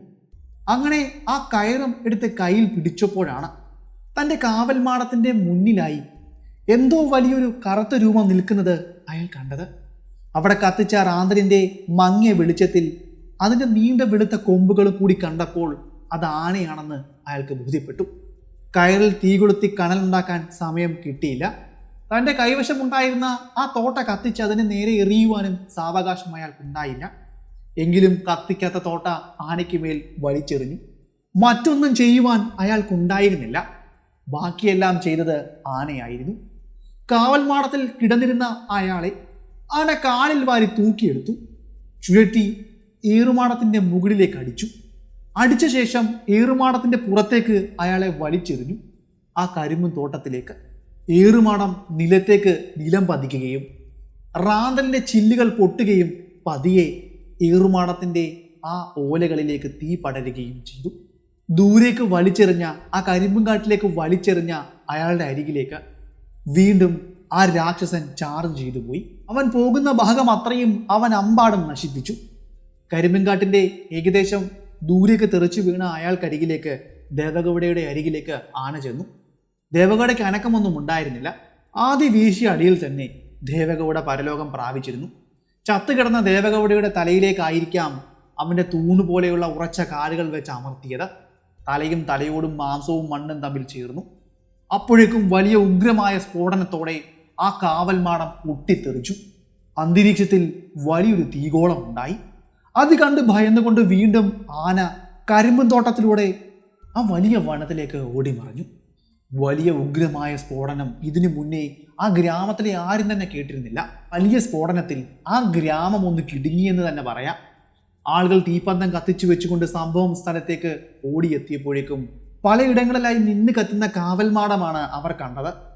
ആ സ്ഫോടനത്തിന് ശേഷം ആ കാവൽമാടം ചിന്നിച്ചിതറി പല ഭാഗത്തേക്കും തെറിച്ചു പോയിരുന്നു. ഇതെല്ലാം പോയി വീണത് ആ വലിയ കരിമ്പൻ തോട്ടത്തിലേക്കാണ്. ചില ഭാഗങ്ങൾ തെറിച്ചു വീണത് മറ്റു ചില ഭാഗങ്ങളിലേക്കും. ആളുകൾ ഉച്ചത്തിൽ അലറിക്കൊണ്ട് എന്താണ് ഉണ്ടായതെന്ന് അറിയുവാൻ വേണ്ടി അവിടേക്ക് ഓടിയെത്തിയ ആളുകൾ ആദ്യം കരുതിയത് അവിടെ കൂട്ടിവെച്ച തോട്ടയ്ക്ക് തീ കത്തി അത് പൊട്ടിത്തെറിച്ചു എന്നാണ്. അതിൽ കിടന്നുറങ്ങിയിരുന്ന ദേവഗൗഡ ചിന്നിച്ചിതറി പോയി എന്നാണ്. ഇനിയും തോട്ടകൾ എന്തെങ്കിലും കത്താനുണ്ടോ അതോ ഇനി കത്തിക്കൊണ്ടിരിക്കുകയാണോ എന്നറിയാത്ത ആളുകൾ കൂടുതൽ ആ ഏറുമാടത്തിൻ്റെ അരികിലേക്ക് പോകുവാൻ തയ്യാറായില്ല. അവർ കുറച്ചു സമയം അവിടെ നിന്നു. പിന്നീട് മടങ്ങി തീയെല്ലാം അണഞ്ഞ ശേഷം വീണ്ടും മടങ്ങി ഗ്രാമത്തിലേക്ക് പോയി. രാത്രിയിൽ അവിടേക്ക് ചെന്നിട്ട് എന്ത് ചെയ്യാനാണ്? ചിന്നിച്ചിതറിയ ശരീരങ്ങൾ പെറുക്കിയെടുക്കണമെങ്കിൽ നേരം പുലരണം, വെട്ടം വീഴണം. അന്നത്തെ ദിവസം ഉറങ്ങാതെ ആളുകൾ അവരുടെ ഗ്രാമത്തിൽ കഴിച്ചുകൂട്ടി. ദേവഗൗഡയുടെ വീട്ടിലായിരുന്നു ആളുകൾ ഒത്തുകൂടിയിരുന്നത്. അയാളുടെ ഭാര്യയുടെയും മക്കളുടെയും നിലവിളികളും പൊട്ടിക്കരച്ചിലുകളും ആ ഗ്രാമത്തിലെങ്ങും മുഴങ്ങിക്കേട്ടു. നേരം പുലർന്ന സമയം ആ കാവൽമാടത്തിൻ്റെ അരികിലേക്ക് ആളുകൾ എത്തി. അപ്പോഴാണ് അവിടെ കണ്ട ആ കാലടയാളങ്ങൾ അവർ ശ്രദ്ധിച്ചത്. അത് വീണ്ടും കുതിച്ചോടിയിരിക്കുന്നത് ആ കരിമ്പൻ തോട്ടത്തിലേക്കായിരുന്നു. ആ പാത പിന്തുടർന്നുകൊണ്ട് അവർ അവിടേക്ക് ചെന്നപ്പോഴേക്കും ആ കരിമ്പൻ തോട്ടത്തിൻ്റെ നടുവിലായി തല ചിതറിക്കിടക്കുന്ന ചതഞ്ഞരഞ്ഞു കിടക്കുന്ന ദേവഗൗഡയുടെ ശരീരം അവർ കണ്ടെത്തി. തല തിരിക്കാതെ ആർക്കും ആ ശരീരം കണ്ടു നിൽക്കുവാൻ സാധിക്കില്ലായിരുന്നു. ശരീരത്തിന് പറയേണ്ടത്തക്ക കേടുപാടുകളൊന്നും ഉണ്ടായിരുന്നില്ല. മരണകാരണം ആനയുടെ ആക്രമണമാണെന്ന് അവർക്ക് മനസ്സിലായി. ഞാൻ മുന്നേ പറഞ്ഞത് അവിടുത്തെ ഗ്രാമത്തിലെ ആളുകൾ ഊഹിച്ചെടുത്ത കഥയാണ്. എങ്ങനെയാണ് പ്രതികാരം ചെയ്യുവാൻ വേണ്ടി വനമിറങ്ങിയ ആന ആ കാവൽമാടത്തിൻ്റെ അരികിലേക്ക് എത്തിയതെന്നും ആ കാവൽമാടം തകർത്തതെന്നും അയാളെ കൊന്നതെന്നും അവിടുത്തെ ആളുകൾ തന്നെ കണ്ടെത്തിയ ഒരു കഥയാണ്. അങ്ങനെയല്ല സംഭവിച്ചതെന്ന് പറയുവാൻ അതിന് ദൃക്സാക്ഷികളില്ല. അതുമാത്രമല്ല, മറ്റൊരു തിയറിയും അവിടെ ഉണ്ടായിട്ടുമില്ല. ആന തൻ്റെ പക വീട്ടുവാൻ വേണ്ടി വന്നതാണെന്നും അതിനെ ഉപദ്രവിച്ച ദേവഗൗഡയെ അവൻ കൊലപ്പെടുത്തിയെന്നും ആളുകൾ പറഞ്ഞു. ഗ്രാമത്തിലെ മറ്റാരും തന്നെ ആനയെ നേരിട്ട് കണ്ടിട്ടില്ല. ആന വനത്തിനുള്ളിലേക്ക് പോയി എന്നും ഇനിയും വരില്ല എന്നും ഗ്രാമത്തിലെ ആളുകളും വിശ്വസിച്ചു. എന്നാൽ അവരുടെ വിശ്വാസത്തിൻ്റെ ആയുസ് നേരമൊന്ന് ഇരുട്ടി വെളുക്കുന്നത് വരെ ഉണ്ടായിരുന്നുള്ളൂ. നേരം ഇരുട്ടി വെളുത്തപ്പോൾ കാണുവാൻ സാധിച്ചത് കരിമ്പും തോട്ടത്തിൻ്റെ 3/4 ഭാഗവും ആന നശിപ്പിച്ചിരിക്കുന്നതാണ്. ആ വലിയ കരിമ്പും തോട്ടം ഒരു രാത്രി കൊണ്ട് 3/4 ഭാഗവും ആന പിഴുതെറിഞ്ഞിരിക്കുന്നു, അല്ലെങ്കിൽ ചവിട്ടി അരച്ചിരിക്കുന്നു. വൈകുന്നതിന് മുന്നേ തന്നെ അവിടുത്തെ ഗ്രാമീണരെല്ലാവരും കൂടി ചേർന്ന് ആ തോട്ടത്തിൽ ബാക്കി നിന്നിരുന്ന കരിമ്പുകളെല്ലാം തന്നെ വെട്ടിയെടുത്തു. ഗ്രാമത്തിലേക്ക് കൊണ്ടുപോയി ഗ്രാമത്തിൽ സംരക്ഷിച്ച് സൂക്ഷിച്ചു വെച്ചു. ഒരു രാത്രി കൂടി ഇരുണ്ട് വെളുക്കുമ്പോഴേക്കും പൂർണ്ണമായും ആന കരിമ്പും തോട്ടം നശിപ്പിക്കുമെന്ന് അവിടുത്തെ ആളുകൾക്ക് അതോടെ ബോധ്യപ്പെട്ടിരുന്നു. അവിടെ ഉണ്ടായ ആ വലിയ നാശനഷ്ടത്തിൽ നിന്നും അല്പം ആശ്വാസം ലഭിക്കുവാൻ വേണ്ടിയാണ് അവിടുത്തെ ആളുകൾ ഇങ്ങനെ ചെയ്തത്. അവർ ചെയ്ത ആ പ്രവൃത്തി ഏറ്റവും വലിയ അബദ്ധമായി എന്ന് മനസ്സിലായത് അന്നത്തെ രാത്രിയിൽ തന്നെയായിരുന്നു. അതെ, വീണ്ടും ആ വനമിറങ്ങിയ ആന ആ കരിമ്പിൻ തോട്ടത്തിലേക്ക് എത്തിയിരുന്നു. വെട്ടിയെടുത്ത കരിമ്പുകളാണ് പിന്നീട് അവൻ കണ്ടത്. കരിമ്പുകൾ ഒന്നും തന്നെ അവിടെ ഉണ്ടായിരുന്നില്ല. ആ തോട്ടത്തിൽ ആന നശിപ്പിച്ചപ്പോൾ അവിടെ ഉണ്ടായ അത്യാവശ്യം നല്ല കരിമ്പുകൾ കൂടി അവർ വെട്ടിയെടുത്തിരുന്നു. ആന വന്നപ്പോൾ ആ കരിമ്പും തോട്ടത്തിൽ ഒന്നും തന്നെ ഉണ്ടായിരുന്നില്ല. പൂർണ്ണമായും ആ കരിമ്പും തോട്ടം നശിപ്പിക്കുവാൻ വന്ന ആന പിന്നീട് ചെന്നത് ആ ഗ്രാമത്തിലേക്കാണ്. ആനയുടെ ഉച്ചത്തിലുള്ള അലർച്ചയും ചിഹ്നം വിളിയും പിന്നീട് ഗ്രാമത്തിലെ എല്ലാവരും കേൾക്കുകയും അതിന് സാക്ഷ്യം വഹിക്കുകയും ചെയ്തു. ഭയത്താൽ അവരുടെ വീടുകളിൽ അവർ വിറങ്ങലിച്ചു നിന്നു. കൊച്ചു കുട്ടികൾ പോലും മുതിർന്നവരുടെ കീഴിലേക്ക് ഭയം കൊണ്ട് ചേർന്ന് നിന്നു. ഗ്രാമത്തിലെ എല്ലാവരുടെയും കുടിലിലേക്ക് അതിശക്തമായ ആനയുടെ ചൂര് ആ സമയം അറിയുവാൻ സാധിച്ചു. ആനയുടെ ഒരു ആക്രമണത്തെ ചെറുത്ത് നിൽക്കുവാനുള്ള ശേഷിയൊന്നും അവരുടെ കുടിലുകൾക്കുണ്ടായിരുന്നില്ല. ആ കൊമ്പനൊന്ന് കരുതിയാൽ ആ ഗ്രാമം അന്നത്തെ രാത്രി കൊണ്ട് അസ്തമിക്കുമായിരുന്നു. എന്നാൽ ആനയുടെ ലക്ഷ്യം അന്ന് അതായിരുന്നില്ല. അവർ സംരക്ഷിച്ചു വെച്ച, അല്ലെങ്കിൽ അവർ സംഭരിച്ചു വെച്ചിരുന്ന ആ കരിമ്പുകളായിരുന്നു. ആ ഗ്രാമം മുഴുവൻ അരിച്ചു പൊറുക്കുകയും ആ കരിമ്പുകൾ സംരക്ഷിച്ചു വെച്ചിരിക്കുന്ന സ്ഥലത്തേക്ക് അവൻ എത്തിച്ചേരുകയും ചെയ്തു. ദേവഗൗഡയുടെ വീടിനരികിൽ തന്നെയായിരുന്നു ആ കരിമ്പുകൾ അത്രയും അവർ വെട്ടിക്കൂട്ടി സംഭരിച്ച് വൃത്തിയായി വെച്ചിരുന്നത്. അവിടേക്ക് ആന എത്തുകയും കരിമ്പും കെട്ടുകൾ നിലത്തേക്ക് വലിച്ചെറിയുകയും ചവിട്ടി അരയ്ക്കുകയും ചെയ്തു. ഉച്ചത്തിൽ അലറി കരിമ്പും കെട്ടുകൾ തൂക്കി ദൂരേക്ക് വലിച്ചെറിഞ്ഞു. അവിടെ ആകെ അവൻ നാശം വിതച്ചു. നേരം പുലരുവോളം അവൻ്റെ ആ ആക്രമണ പരമ്പരകൾ അവിടെ നിന്നു എന്നാണ് ഗ്രാമത്തിലെ ആളുകൾ പറഞ്ഞത്. സമയം ഏകദേശം 5 മണിയൊക്കെ കഴിഞ്ഞതോടെ ഗ്രാമത്തിൽ നിന്നും ആന വീണ്ടും തോട്ടത്തിലേക്കും തോട്ടത്തിൽ നിന്നും വനത്തിലേക്കും പോയി. നേരം പുലർന്ന്, അതായത് ഏകദേശം 6 മണിക്ക് ആയപ്പോഴേക്കും കിഴക്കൻ ചക്രവാളത്തിൽ നിന്നും സൂര്യൻ ഉദിച്ചു വരികയും ഗ്രാമമാകെ വെളിച്ചം പരക്കുകയും ചെയ്തു. ദേവഗൗഡയുടെ വീട്ടിലെ ആളുകൾ ഭയന്ന് നേരം പുലർന്നിട്ടും പുറത്തിറങ്ങിയില്ല. കാരണം സംഭവ പരമ്പരകൾ അത്രയും ഉണ്ടായത് അവരുടെ വീടിനരികിലായിരുന്നുവല്ലോ. ആനയ്ക്ക് പ്രതികാരം അവരുടെ കുടുംബത്തോടും ഉണ്ടാകുമെന്ന് അവർ കരുതി. അങ്ങനെയായിരുന്നു അക്കാലത്ത് ആളുകൾ വിശ്വസിച്ചിരുന്നത്. ഗ്രാമത്തിലെ ആളുകളെല്ലാം തന്നെ ദേവഗൗഡയുടെ വീടിൻ്റെ അരികിലേക്ക് കൂടി. അവിടെ ചിതറിക്കിടക്കുന്ന കരിമ്പുകൾ ഒന്നും ഉപയോഗിക്കാൻ കഴിയാത്ത വിധത്തിൽ ചവിട്ടി അരയ്ക്കപ്പെട്ടിരിക്കുന്നു. പല കെട്ടുകളും വലിച്ചു ദൂരേക്ക് എറിഞ്ഞിരിക്കുന്നു. അതൊന്നും ഉപയോഗിക്കാൻ സാധ്യമല്ല. ഇത്രയും വെറുപ്പ് ദേവഗൗഡയോട് ആനയ്ക്കുണ്ടായിരുന്നു എന്ന് അവർ അത്ഭുതത്തോടെ ചിന്തിച്ചു. എന്തിനാണ് അവൻ ഇങ്ങനെ ചെയ്തത്? എന്തിനാണ് വെട്ടിയെടുത്ത് ഇവിടെ സംഭരിച്ചു വെച്ചിരിക്കുന്ന കരിമ്പുകൾ കൂടി അവൻ നശിപ്പിച്ചത്? അതിനുള്ള ഒരു ഉത്തരവും അവിടുത്തെ ആളുകൾക്ക് ആർക്കും തന്നെ ഇന്നും നൽകാൻ സാധിക്കുന്നില്ല. ഒരു കാര്യം മാത്രം അവർക്കെല്ലാവർക്കും അറിയാം. അന്ന് രാത്രിയിൽ അവരെല്ലാം ഭയം കൊണ്ട് വിറച്ചിരുന്നു. ഒരു നിമിഷം എല്ലാവരും തങ്ങളുടെ ജീവന് വേണ്ടി പ്രാർത്ഥിച്ചു. പിന്നെ ആഴ്ചകളോളം ആനയുടെ യാതൊരു വിവരവും ബിരുക ഗ്രാമത്തിലോ അതിൻ്റെ പരിസര പ്രദേശങ്ങളിലോ ഒന്നും ഉണ്ടായില്ല. കരിമ്പുംതോട്ടം പൂർണ്ണമായും നശിപ്പിച്ച് അതിൻ്റെ ഉടമയെ കൊന്ന ആന വനത്തിനുള്ളിലേക്ക് പോയി എന്നും മറ്റ് പ്രദേശം തേടി അവൻ പോയി കാണുമെന്നും അവിടുത്തെ ആളുകൾ കരുതി. എന്നാൽ കൃത്യമായി പറഞ്ഞാൽ 1 മാസങ്ങൾക്കപ്പുറം വീണ്ടും ആനയുടെ സാന്നിധ്യം ബിരുക എന്ന ഗ്രാമത്തിലും അതിൻ്റെ സമീപ പ്രദേശങ്ങളിലും കാണുവാനിടയായി. ഉച്ച കഴിഞ്ഞ സമയം ഗ്രാമത്തിൻ്റെ സമീപത്തെ പാതയിലൂടെ കടന്നു പോയിരുന്ന ഒരു കാളവണ്ടിക്ക് മുന്നിലേക്ക് ആന വളരെ വേഗം കയറി നിന്നു. അപ്രതീക്ഷിതമായി ആനയെ കണ്ടതും കാളവണ്ടിക്കാരൻ തൻ്റെ ഞാണു വലിച്ചു. അയാൾ കാളകളെ ഉപേക്ഷിച്ച് കാളവണ്ടിയിൽ നിന്നും ഇറങ്ങി ഓടി. അയാൾ ഇറങ്ങി ഓടിയില്ലായിരുന്നുവെങ്കിൽ അയാൾ കൂടിയ കാളവണ്ടിക്കൊപ്പം തവിട് പൊടിയായനെ. നുകത്തിൽ കെട്ടിയിരുന്ന ഒരു വെള്ളക്കാളയെ അവൻ ഒറ്റയടിക്ക് കൊന്നു. മറ്റേതിനെ കൊമ്പിൽ കോർത്തെടുത്തു. കാളവണ്ടി ഗ്രാമത്തിന്റെ ആ വഴിപാതയിൽ വെച്ച് ഛിന്ന ഭിന്നമാക്കി. എന്നിട്ടും അരിശം തീരാത്തത് കൊണ്ടായിരിക്കാം കാളവണ്ടിക്കാരൻ ഓടിയ പിന്നാലെ ചാർജ് ചെയ്ത് ഏറെ ദൂരം ആനയെ മൂടിയത്. കുറേ ദൂരം ഓടിയിട്ടും കാളവണ്ടിക്കാരനെ കാണാത്തതിനെ തുടർന്ന് വീണ്ടും ആന ആ വഴിയിലേക്കും അവിടെ നിന്ന് വനത്തിലേക്കും കയറി മറഞ്ഞു. കാളവണ്ടിക്കാരൻ ഭയന്ന് ഒരു കുറ്റിക്കാടിനുള്ളിൽ പതുങ്ങിയിരുന്നു, തൻ്റെ ജീവൻ മുറുക്ക പിടിച്ചുകൊണ്ട്. അയാൾ വ്യക്തമായി തന്നെ ആനയെ കണ്ടു. സാമാന്യം വലിപ്പമുള്ള വലിയ നീളമേറിയ കൊമ്പുകളോട് കൂടിയ ഒരു ആന. അവൻ്റെ മുൻകാലുകളിൽ വലിയ വ്രണങ്ങളും പൊള്ളലുകളും കാണപ്പെട്ടു. അവൻ്റെ മുൻകാലുകളിലെ ആ വലിയ പൊള്ളിയ പാടുകളായിരുന്നു ആനയെ തിരിച്ചറിയുവാനുള്ള ഏക മാർഗം. വീണ്ടും മണിക്കൂറുകളോളം കാളവണ്ടിക്കാരൻ കുറ്റിക്കാടിനുള്ളിൽ പതുങ്ങിക്കിടന്നു.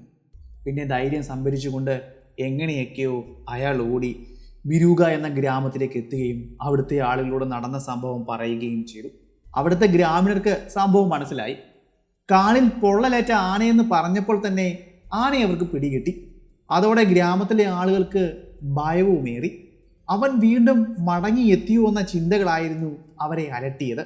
കാളവണ്ടിക്കാരനൊപ്പം കാളകൾ ചത്തുകിടക്കുന്ന സ്ഥലത്തേക്ക് പോകുവാൻ അവിടുത്തെ ആളുകൾ ആരും ധൈര്യപ്പെട്ടില്ല.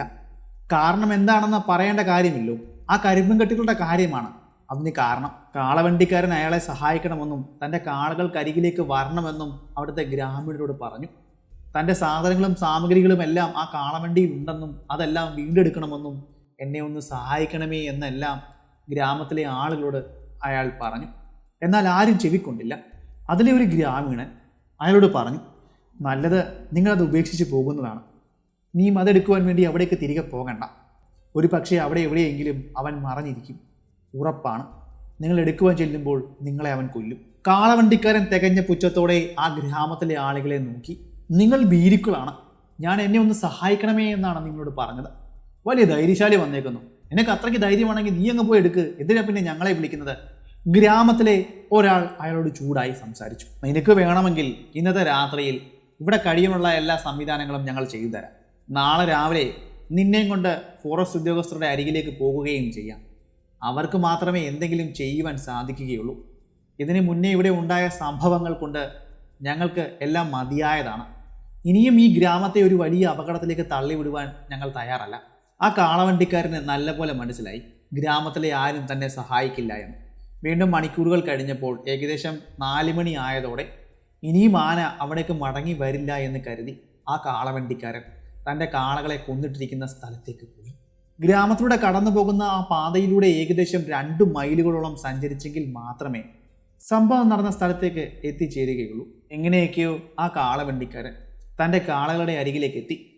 2 കാളകളും ചത്തു കഴിഞ്ഞിരുന്നു. തൻ്റെ ആകെയുള്ള സമ്പാദ്യമായിരുന്നു ഈ കാളകൾ. അയാൾ നെഞ്ചത്തടിച്ചുകൊണ്ട് ആ കാളകൾക്കരികിൽ തലയിൽ കൈവച്ച് ഇരുന്നു. ഗ്രാമത്തിലെ ആളുകൾ പറഞ്ഞത് അക്ഷരാർത്ഥത്തിൽ ശരി തന്നെയായിരുന്നു. ആന അവിടെ എവിടെയോ ഉണ്ടായിരുന്നു. കാളകളുടെ അരികിലിരുന്ന് ഉച്ചത്തിൽ കരയുന്ന അയാൾക്ക് പിന്നിലൂടെ ആന നടന്നെത്തി. അയാളും ആനയും തമ്മിലുള്ള ദൂരം വെറും 10 അടിയിൽ താഴെ മാത്രമായി. അപ്പോൾ മാത്രമാണ് ആനയുടെ ചൂര് അയാൾക്ക് കിട്ടിയത്. അയാൾ തിരിഞ്ഞു നോക്കിയപ്പോഴേക്കും വീണ്ടും ആ കൊലയാന നിൽക്കുന്നു. അയാളുടെ ശരീരമാകെ അപ്പോഴേക്കും മരവിച്ച് കഴിഞ്ഞിരുന്നു.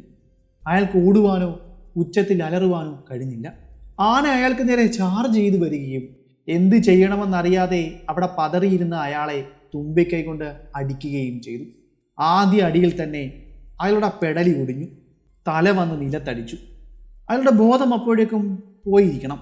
കാരണം പിറ്റേന്ന് മാത്രമാണ് വനംവകുപ്പ് ഉദ്യോഗസ്ഥരും ഗ്രാമത്തിലെ ആളുകളും സംഭവം നടന്ന സ്ഥലത്തേക്ക് എത്തിയത്. അപ്പോൾ അവിടെ കണ്ട കാഴ്ച ഇതാണ്. നിലത്ത്, അതായത് കാളകളുടെ അരികിലായി ഒരാൾ ഇരുന്നതിൻ്റെ അടയാളവും നിലത്ത് ചോരയും. എന്നാൽ കാളവണ്ടിക്കാരൻ്റെ ശരീരം കിട്ടിയത് തകർന്നു കിടക്കുന്ന കാളവണ്ടി കിടക്കുന്ന ഭാഗത്തു നിന്നും ഏകദേശം 20-25 അടി മാറിയാണ്. അവിടെ ഉണ്ടായിരുന്ന ഒരു വലിയ മരത്തിൻ്റെ താഴെ നിന്നുമാണ്. തടിയിലേക്ക് ഒരു മനുഷ്യൻ്റെ ശരീരം വെച്ച് ചേർക്കുമ്പോൾ എങ്ങനെയാണ് ഇരിക്കുന്നത് അതുപോലെയായിരുന്നു ആ ശരീരം ആ മരത്തിലിരുന്നത്. വ്യക്തമായി പറയുകയാണെങ്കിൽ ആന അയാളെ ചുരുട്ടി ആ വലിയ മരത്തിലേക്ക് വലിച്ചെറിഞ്ഞു. അതിനുശേഷം ആ മരത്തിലേക്ക് ആന അയാളെ ഇടിച്ചു കയറ്റി. ഒരു ഉദാഹരണം പറയുകയാണെങ്കിൽ ഒരു തക്കാളിയുടെ മുകളിലേക്ക് ഒരു വലിയ ഭാരമേറിയ കല്ലിടുമ്പോൾ എങ്ങനെയാണ് അത് കാണപ്പെടുന്നത്, അല്ലെങ്കിൽ അതെങ്ങനെയാണ് അതിന് രൂപമാറ്റം സംഭവിക്കുന്നത്, അതേപോലെയായിരുന്നു ആ ശരീരം അവിടെ കിടന്നിരുന്നത്. അത്രയും വിരൂപമായിട്ടാണ് ആ ശരീരം അവിടെ കണ്ടത്. എങ്ങനെയാണെന്ന് നിങ്ങൾ തന്നെ ഊഹിച്ചെടുത്താൽ മതി. ആനയുടെ കൊലപാതകത്തിൻ്റെ എണ്ണം 2ആയി. ഗ്രാമത്തിലെ ആളുകൾ ഫോറസ്റ്റ് ഉദ്യോഗസ്ഥരോട് പറഞ്ഞു. ആ കാളവണ്ടിക്കാരനോട് തങ്ങൾ പറഞ്ഞതാണ് ഇവിടേക്ക് പോകരുതെന്ന്. അയാൾ കേൾക്കാതെ ഞങ്ങളുടെ വാക്ക് തള്ളി അയാൾ പോയതാണ്. ഞങ്ങളെ ഇവിടേക്ക് അയാൾ വിളിച്ചതാണ്. ഞങ്ങൾ എന്തോ ഭാഗ്യത്തിന് പോയില്ല. അങ്ങനെ പോയായിരുന്നെങ്കിൽ ഞങ്ങളെയും ആന കൊലപ്പെടുത്തിയേനെ. ഈ ആനയെ പിടിക്കുകയോ അല്ലെങ്കിൽ കൊന്നുകളയുകയോ ചെയ്യണം സാർ. ഇനിയും അവനെ ഉപദ്രവിക്കുവാൻ പോകുന്നത് ഞങ്ങളുടെ ഗ്രാമത്തെ ആയിരിക്കും. വേണ്ട പോലെ എന്തെങ്കിലും ചെയ്യാമെന്ന് ആ വനപാലകർ അവരോട് പറഞ്ഞു. എങ്കിലും ഉറപ്പൊന്നും നൽകിയില്ല. നോക്കാം, ആനയെ പിടിക്കാം എന്നൊക്കെ ഒരു ഉഴപ്പം മട്ടിലാണ് അവർ പറഞ്ഞത്. കാര്യത്തിൻ്റെ ഗൗരവം അവർക്ക് ഇപ്പോഴും മനസ്സിലായിട്ടില്ല എന്ന് തോന്നുന്നു. ഗ്രാമത്തലവൻ അവിടെ കൂടി നിന്ന ആളുകളോട് പറഞ്ഞു, ഇനിയും ആ ചെകുത്താൻ എത്ര പേരുടെ ജീവൻ എടുക്കുമെന്നറിയില്ല. എത്ര പേരുടെ ജീവൻ എടുത്തെങ്കിൽ മാത്രമാണ് ഇവന്മാരുടെ കണ്ണുകൾ തുറക്കാൻ കഴിയുക. നമ്മുടെ ആളുകളോട് പറയുക, കരുതിയിരിക്കാൻ, സൂക്ഷിക്കുവാൻ. നേരം സന്ധ്യയായി കഴിഞ്ഞാൽ ഒറ്റയ്ക്കിറങ്ങി നടക്കാതിരിക്കുക. ഇനിയും ഈ വഴികളിലൂടെ ഒന്നും നമ്മുടെ ആളുകളോട് സഞ്ചരിക്കരുതെന്ന് പറയണം. എൻ്റെ പരിചയത്തിൽ ഒരാളുണ്ട്.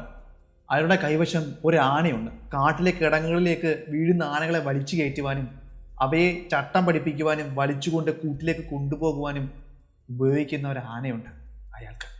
നാഗരു എന്നാണ് അയാളുടെ പേര്. അയാളുടെ ആനയുടെ പേര് നാഗ. ഗ്രാമത്തലവൻ തൻ്റെ സഹായികളെ ഒരാളെ നാഗരുവിൻ്റെ അരികിലേക്ക് പറഞ്ഞയച്ചു. 2 ദിവസങ്ങൾക്കപ്പുറം നാഗരുവും നാഗ എന്ന ആനയും ബിരുക എന്ന ആ ഗ്രാമത്തിലേക്ക് എത്തി. സാമാന്യം വലിപ്പമുള്ള ലക്ഷണമൊത്ത ഒരു കൊമ്പൻ തന്നെയായിരുന്നു നാഗ. അവൻ്റെ കൊമ്പുകൾ കൂർപ്പിച്ച് അതിൻ്റെ എല്ലാം അറ്റത്തായി അത് പൊട്ടിക്കീറി പോകാതിരിക്കുവാൻ വേണ്ടി ഇരുമ്പിൻ്റെ വളയങ്ങൾ ഇട്ടിരുന്നു. ഊച്ചുവിലങ്ങുകൊണ്ട് അവൻ മുന്നിലേക്ക് ആടി നടക്കുമ്പോൾ അതിൻ്റെ ചെങ്ങലയുടെ ആട്ടവും ശബ്ദവും ഒന്ന് കേൾക്കേണ്ടത് തന്നെയാണ്. ഗ്രാമത്തിലെ ആളുകൾ പറഞ്ഞു, ആ കൊമ്പൻ ആവശ്യമായ പട്ടയും കരിമ്പുകളുമെല്ലാം ഗ്രാമത്തിലെ ആളുകൾ ആവോളം നൽകി. ഒരു കുങ്കിയാന അല്ലെങ്കിൽ ഒരു ടേംഡ് എലിഫന്റ് അവരുടെ ഗ്രാമത്തിലുണ്ട് എങ്കിൽ നമ്മൾ മുന്നേ പറഞ്ഞ കൊലയാളിയായ ആന ഗ്രാമത്തിലേക്ക് കടന്നു വരുവാനുള്ള സാധ്യത വളരെ കുറയും. ഗ്രാമത്തിൻ്റെ അരികിലോ അല്ലെങ്കിൽ അരികിലുള്ള വനങ്ങളിലോ എത്തുമ്പോഴേക്കും ഈ ഗ്രാമത്തിലുള്ള ഈ ടേംഡ് അല്ലെങ്കിൽ ഈ കുങ്കിയാനയുടെ ഈ ആനച്ചൂര് അവന് മനസ്സിലാകും. അങ്ങനെ മനസ്സിലാകുമ്പോൾ അവൻ ഇവിടെ നിന്ന് ദൂരേക്ക് അകന്നു പോകും. അല്ല എങ്കിൽ ഒരവസരത്തിന് വേണ്ടി കാത്തിരിക്കും. ഒരാഴ്ചക്കാലം നമ്മൾ പറഞ്ഞ ചെകുത്താൻ ഈ ഗ്രാമത്തിലേക്ക് എത്തിയില്ല. ബിരുക എന്ന ഗ്രാമത്തിലേക്ക് എത്തിയില്ല. ഒരു പക്ഷേ ഈ ഗ്രാമത്തിൽ ഉണ്ടായിരുന്ന ഈ ആനയുടെ സാന്നിധ്യം മനസ്സിലാക്കിയായിരിക്കാം അവൻ എത്താനത്. അല്ലെങ്കിൽ ആ ചെകുത്താന് ഈ ഗ്രാമത്തിലേക്ക് വരേണ്ടതിൻ്റെ ആവശ്യകത ഉണ്ടായിട്ടില്ല. ഒരു ദിവസം രാത്രിയിൽ ആനകൾ തമ്മിലുള്ള ചിഹ്നം വിളികളും ഊട്ടികിളികളും കേട്ടാണ് ഗ്രാമത്തിലെ ആളുകൾ ഉണരുന്നത്. കാട്ടാനയും കുങ്കിയാനയും തമ്മിലുള്ള ഏറ്റുമുട്ടൽ. ഒരു കുങ്കിയാനയുടെ ധൈര്യം എന്നത് അതിൻ്റെ മുകളിലിരിക്കുന്ന ആനക്കാരൻ്റെ ധൈര്യമാണ്. ആനകൾ തമ്മിൽ പോരടിക്കുമ്പോൾ അതിന് മുകളിലിരിക്കുന്ന ആനപ്പാപ്പാനെ മറ്റാനകൾ ശ്രദ്ധിക്കാറില്ല. അയാൾ കൊടുക്കുന്ന ധൈര്യമാണ് കുങ്കിയാനയുടെയും ധൈര്യം. എന്നാൽ ഇത് അരങ്ങേറുമ്പോൾ നാഗയുടെ പുറത്തിരുന്നിരുന്നില്ല. നാഗരു തൻ്റെ കുടിലിൽ ഉറങ്ങുകയായിരുന്നു. വളരെ പെട്ടെന്നാണ് നാഗയും ആ ചെകുത്താനും തമ്മിൽ പോരാട്ടം തുടങ്ങിയത്. ചെങ്ങലകൾ വലിച്ചു പൊട്ടിക്കുമ്പോഴുണ്ടാകുന്ന ശബ്ദവും വലിയ അലർച്ചയുമെല്ലാം അവിടെ മുഴങ്ങി. മസ്തങ്ങൾ തമ്മിൽ കൂട്ടിയിടിക്കുമ്പോഴുണ്ടാകുന്ന ശബ്ദം, വലിയ അലർച്ചകൾ. അങ്ങനെ അത് ഏകദേശം 3-4 മണിക്കൂറുകളോളം നീണ്ടു നിന്നു. അതിനൊടുവിൽ ഭൂമിയെ പ്രകമ്പനം കൊള്ളിക്കുന്ന ഒരു ശബ്ദം കേട്ടു. ഏതോ ഒരു ആന നിലം പതിച്ചിരിക്കുന്നു. പിന്നീട് രംഗം ശാന്തം. നാഗ ചെകുത്താനെ കുത്തി വീഴ്ത്തി എന്നായിരുന്നു അതുവരെയും ഗ്രാമത്തിലെ ആളുകൾ വിശ്വസിച്ചത്. എന്നാൽ നേരം പുലർന്നു കഴിഞ്ഞപ്പോൾ ഗ്രാമത്തിലെ ആളുകൾ ഞെട്ടിവിറച്ചു. ഭയം അവരുടെ ഉള്ളൻ കാല് മുതൽ തല വരെ കയറി. നാഗ എന്ന കുങ്കിയാന ചത്തു കിടക്കുന്നു. അതിനെ കെട്ടിപ്പിടിച്ചുകൊണ്ട് നാഗരു വാവിട്ട് കരയുന്നു. ഈ കാഴ്ചയായിരുന്നു നേരം പുലർന്നപ്പോൾ അവിടുത്തെ ആളുകൾക്ക് കാണുവാൻ സാധിച്ചത്. അല്പം കഴിഞ്ഞ് ഫോറസ്റ്റ് ഉദ്യോഗസ്ഥർ സംഭവം നടന്ന സ്ഥലത്തേക്കെത്തി സ്ഥിതിഗതികൾ പരിശോധിച്ചു. ഗ്രാമത്തിലെ ആളുകൾ അവിടേക്ക് കൂട്ടം കൂടിയെത്തി. ഫോറസ്റ്റ് ഉദ്യോഗസ്ഥരോട് പറഞ്ഞു, തലേന്ന് രാത്രിയിലും ആ കാട്ടാന ഇവിടേക്ക് എത്തിയിരുന്നു. ഞങ്ങളുടെ ഗ്രാമത്തെ ആക്രമിച്ചിരുന്നു. ഈ ആന ഉള്ളതുകൊണ്ട് മാത്രമാണ് ഞങ്ങളുടെ ജീവനൊന്നും പോകാഞ്ഞത്. ആ പാവം മൃഗം അത് ഏറ്റുവാങ്ങി. അവൻ ഇവനെ കൊന്നു. മണിക്കൂറുകളോളം അവനുമായി പോരാടിയാണ് ഇവൻ വീരചർമ്മം പ്രാപിച്ചിരിക്കുന്നത്. നാഗ മരിച്ചിരിക്കുന്നു. അവൻ്റെ കഴുത്തിനേറ്റ ആഴമേറിയ ആ കുത്താണ് മരണകാരണം. ഫോറസ്റ്റ് ഉദ്യോഗസ്ഥർ പറഞ്ഞു. നാഗ എന്ന ഈ ആനയും നാഗരി എന്ന ഈ ആനക്കാരനെയും ഞങ്ങൾക്കറിയാം. വർഷങ്ങളോളം ആനയെ പിടിക്കുവാൻ വേണ്ടി ആളുകളെ സഹായിക്കുന്നതാണ് ഇവർ. ഞങ്ങളെയും സഹായിച്ചിട്ടുണ്ട്. നിരവധി കൊമ്പന്മാരെ ഭയപ്പെടുത്തി ഇവൻ വനത്തിലേക്ക് ഓടിച്ചിട്ടുമുണ്ട്. എന്നാൽ ഇന്ന് വരെയും നാഗ എന്ന ഈ ആന ഭയന്ന് പിന്മാറി ഓടിയിട്ടില്ല. എന്നാൽ ഇന്ന് അവൻ തോറ്റിരിക്കുന്നു. അവൻ്റെ ജീവൻ തന്നെ നൽകിയിരിക്കുന്നു. ചട്ടങ്ങളില്ലാത്ത, കൂച്ചുവിലങ്ങുകളില്ലാത്ത ലോകത്തേക്ക് അവൻ പോയിരിക്കുന്നു. പിന്നെ ആഴ്ചകൾക്ക് ശേഷമാണ് ആനയുടെ മറ്റൊരാക്രമണം ഉണ്ടാകുന്നത്. ഇത്തവണ വിരൂക എന്ന ഗ്രാമത്തിലായിരുന്നില്ല ആനയുടെ ആക്രമണം ഉണ്ടായത്. ഫോറസ്റ്റ് ഓഫീസിൻ്റെ അരികിലൂടെ ഒഴുകുന്ന ഒരു ചെറിയ അരുവി, അരുവിയിലേക്ക് മുഖം കഴുകുവാൻ വേണ്ടി പോയ ഒരു ഫോറസ്റ്റ് ഗാർഡ് അതേ ചെറിയ അരുവിയുടെ മറുകരയിലേക്ക് വെള്ളം കുടിക്കുവാൻ എത്തിയ ആന. സാധാരണയായി ആനകൾ ഈ അരുവിയിലേക്ക് വെള്ളം കുടിക്കുവാൻ വേണ്ടി എത്തുന്നതാണ്. സ്വാഭാവികം എന്ന് കരുതി ആ ഫോറസ്റ്റ് ഗാർഡ് വലിയ കാര്യമായൊന്നും എടുത്തില്ല. പിന്നെ വളരെ വേഗമായിരുന്നു അരുവിയിലൂടെ മറുകരയിൽ നിന്ന ആന ഫോറസ്റ്റ് ഗാർഡിന് നേരെ ചാർജ് ചെയ്തെത്തിയത്. വലിയ ആഴമൊന്നുമില്ലാത്ത പരന്നൊഴുകുന്ന ഒരു ചെറിയൊരു നീർച്ചാല് മാത്രമായിരുന്നു അത്. വലിയ സമയമൊന്നും വേണ്ടായിരുന്നു ആ നീർച്ചാല് മുറിച്ചു കടന്ന് ആനയ്ക്ക് ആ ഫോറസ്റ്റ് ഗാർഡിൻ്റെ അരികിലേക്ക് എത്തുവാൻ വേണ്ടി. അപ്പോൾ ഫോറസ്റ്റ് ഗാർഡ് ആ മുകളിലേക്ക് കയറുവാൻ തുനിയുന്നതേ ഉണ്ടായിരുന്നു. മുകളിലേക്ക് കയറിക്കൊണ്ടിരുന്ന ഫോറസ്റ്റ് ഗാർഡിൻ്റെ കാടിലാണ് ആന തുമ്പിക്കൈ കൊണ്ട് ചുഴറ്റി പിടിച്ചത്. ഫോറസ്റ്റ് ഗാർഡിനെ നിലത്തേക്ക് വലിച്ചിറക്കുകയും ആ നീർച്ചാലിൻ്റെ അരികിലുണ്ടായിരുന്ന പാറയിലേക്ക് അയാളെ വീശി അടിക്കുകയും ചെയ്തു. തെങ്ങും പൂക്കുലയെടുത്ത് പാറക്കല്ലിലേക്ക് ആഞ്ഞടിക്കുമ്പോൾ എന്താണ് ഉണ്ടാകുന്നത്?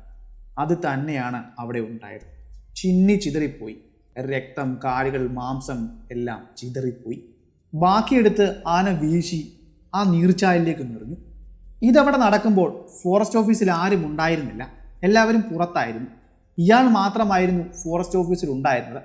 ഭക്ഷണം കഴിച്ച് വന്ന് കൈ കഴുകി തിരികെ പോകാൻ ഒരുങ്ങുമ്പോഴായിരുന്നു ഈ അനിഷ്ട സംഭവം അവിടെ നടന്നത്. മണിക്കൂറുകൾ കഴിഞ്ഞ ശേഷം ഫോറസ്റ്റ് ഓഫീസിലേക്ക് 2-3 ഫോറസ്റ്റ് ഗാർഡുകൾ എത്തി. ജാവീദ് എന്ന ഈ ഫോറസ്റ്റ് ഉദ്യോഗസ്ഥനെ അവർ എല്ലായിടവും തിരക്കി. എങ്ങും അയാളെ കാണാനുണ്ടായില്ല. പിന്നെ പതിയെ അന്വേഷിച്ച് ഫോറസ്റ്റ് ഓഫീസിൻ്റെ പുറത്തേക്ക് വരികയും ആ തിട്ടയിൽ നിന്നും നീർച്ചാലിലേക്ക് നോക്കുകയും ചെയ്ത സമയമാണ് ആ കാഴ്ച കണ്ടത്. വലിയ വ്യക്തമൊന്നും ആയിരുന്നില്ല. നീർച്ചാലിൽ ഒരു കാല് മാത്രം കിടക്കുന്നു. കണ്ട കാഴ്ച ഭയപ്പെടുത്തുന്ന ഒന്നായിരുന്നുവല്ലോ. ഭയന്ന് ആ ഫോറസ്റ്റ് ഗാർഡ് നിലവിളിച്ചു. കൂടെ ഉണ്ടായിരുന്ന മറ്റു 2 പേരും അവിടേക്ക് വരികയും അവർ നീർച്ചാലിലേക്ക് ഇറങ്ങുകയും ചെയ്തു. വലിയ ഒഴുക്കൊന്നും ഉണ്ടായിരുന്നു. ആ കാല് മൂടത്തക്ക വിധത്തിൽ വെള്ളവും ആ ചാലിൽ ഉണ്ടായിരുന്നില്ല. ആ കാല് അയാളുടെ തന്നെയായിരുന്നു. ചുറ്റുപാടും പരിശോധിച്ചപ്പോൾ ആ വലിയ നീർച്ചാലിൻ്റെ പരിസരത്തുണ്ടായിരുന്ന ആ വലിയ പാറക്കല്ലിൻ്റെ സമീപത്ത് നിന്നും ബാക്കി ശരീരാവശിഷ്ടങ്ങൾ അവർ കണ്ടെത്തി. ഇതോടെ കളി മാറി. അതുവരെയും ഒരു തണുത്ത മട്ടിൽ ഇടപെട്ട ഫോറസ്റ്റ് ഓഫീസറും ഫോറസ്റ്റ് ഉദ്യോഗസ്ഥരും ഈ ആനയെ കൊല്ലുവാനുള്ള ഉത്തരവ് നേടിയെടുക്കുവാൻ വേണ്ടി അതിൻ്റെ ചുമതലയുള്ള അധികാരികൾക്ക് കത്തുകൾ എഴുതി. അങ്ങനെ അവസാനം ആനയെ കൊല്ലുവാനുള്ള ഉത്തരവ് ഇറങ്ങി. ഈ ആനയെ ഒരു കൊലയാളി ആനയാക്കി പ്രഖ്യാപിച്ചു. ബന്ദിപ്പൂർ വനത്തിൽ എവിടെ വെച്ച് കണ്ടു കഴിഞ്ഞാലും അവനെ കൊല്ലുവാനുള്ള ഷൂട്ടിംഗ് ഓർഡർ ആയിരുന്നു വനവകുപ്പ് ഉദ്യോഗസ്ഥർക്ക് നൽകിയത്. ബന്ദിപ്പൂരിൻ്റെ കാടതിർത്തി വിട്ട് മറ്റെവിടേക്കെങ്കിലും അവൻ പോയി കഴിഞ്ഞാൽ അവനെ കൊല്ലാൻ സാധിക്കത്തില്ല. കാരണം ഈ ഓർഡർ വാലിഡ് ആയിട്ടുള്ളത് ബന്ദിപ്പൂരിൽ മാത്രമാണ്. ഷൂട്ടിംഗ് ഓർഡർ എല്ലാം കിട്ടിയത് കൊണ്ട് തന്നെ ആനയെ പിടിക്കുവാൻ ധാരാളം വേട്ടക്കാർ എത്തുമെന്നായിരുന്നു ഫോറസ്റ്റ് ഉദ്യോഗസ്ഥരും ഗ്രാമത്തിലെ ആളുകളും കരുതിയിരുന്നത്. കൊടകരക്കടുത്തുള്ള ബിഗൂര എന്ന ഗ്രാമത്തിലെ ആളുകൾ വലിയ പ്രതീക്ഷയിൽ തന്നെയായിരുന്നു ഈ ഷൂട്ടിംഗ് ഓർഡറിനെ കണ്ടത്. എന്നാൽ ഈ ആനയെപ്പറ്റി കേട്ട വിവരങ്ങളൊന്നും അത്രയും നല്ലതായിരുന്നില്ല. ആദ്യം തന്നെ അവൻ്റെ മനുഷ്യനോടുള്ള വിരോധം തുടങ്ങിയത് ഒരു പ്രതികാരത്തിൽ നിന്നുമാണ്. ആ പ്രതികാരം തീർന്നത് എങ്ങനെയാണെന്ന് അപ്പോഴേക്കും നാട് മുഴുവൻ അറിഞ്ഞു കഴിഞ്ഞിരുന്നു. നമ്മൾ പറഞ്ഞത് ദേവഗൗഡയുടെ കാര്യമാണ്. അതിനു പുറമെ ഒരു കാളവണ്ടിക്കാരനെയും അവൻ ഇതുപോലെ തന്നെ കൊന്നിരുന്നു. ഈ 2 കൊലപാതകങ്ങൾ തന്നെ മതിയായിരുന്നു അവൻ ആരാണെന്ന് ബാക്കിയുള്ളവരെ അറിയിക്കുവാൻ വേണ്ടി. വനത്തിലേക്ക് ആനയെ തിരിഞ്ഞു പോകുന്നവരുടെ മുന്നിലേക്ക് അവൻ കടന്നു വരും ഉറപ്പായും. ആ സമയം അവനെ വെടിവെച്ച് കൊല്ലുവാൻ കഴിഞ്ഞില്ല എങ്കിൽ ഉറപ്പായും വേട്ടക്കാരൻ ഇരയ്ക്ക് കീഴ്പ്പെടും. ഇതെല്ലാം അറിയാവുന്നത് കൊണ്ടായിരിക്കണം ഒരുവിധം വേട്ടക്കാരൊന്നും ആനയെ കൊല്ലുവാൻ വേണ്ടി അവിടേക്ക് എത്താഞ്ഞത്. എന്നാൽ ഒരു വേട്ടക്കാരൻ അവിടേക്ക് എത്തിയിരുന്നു. ഈ പറയുന്നതെല്ലാം വെറും കഥകൾ മാത്രമാണെന്നാണ് അയാൾ പറഞ്ഞത്. ആനകൾ അങ്ങനെയൊന്നുമല്ല എന്നും അവയൊരിക്കലും പ്രതികാരം വെച്ചു പുലർത്തില്ല എന്നും അയാൾ അവിടുത്തെ ഗ്രാമീണരോട് പറഞ്ഞു. അതായത് വിരൂകയിലെ ഗ്രാമീണരോട് പറഞ്ഞു. അങ്ങനെ ഒരിക്കൽ അയാൾ ആനയെ വേട്ടയാടുവാൻ വേണ്ടി വനത്തിലേക്ക് പോയിരുന്നു. അയാളുടെ റൈഫിൽ നിന്നും ഉയർന്ന വെടിയൊച്ചയും അവിടുത്തെ ആളുകൾ കേട്ടിരുന്നു.